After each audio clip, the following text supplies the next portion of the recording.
Central Texas is once again under siege as relentless storms unleash deadly flash flooding just days after the catastrophic July 4th disaster. With rainfall totals surpassing 9 inches in some areas and river levels rising at unprecedented speeds, communities across Kerr, Saba, and Lampasas counties are facing renewed evacuations, road closures, and suspended search operations.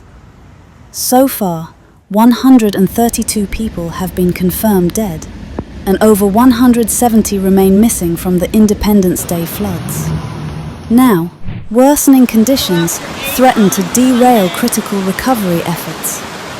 This video details the unfolding emergency, from the rapidly rising Lampasas River to the overwhelmed Guadalupe corridor, and the urgent measures taken by officials as Texas endures yet another wave of devastating floods.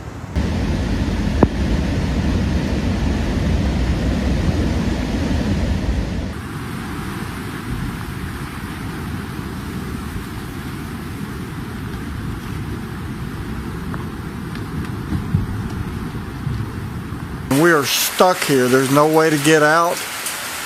We can get to high ground real easy,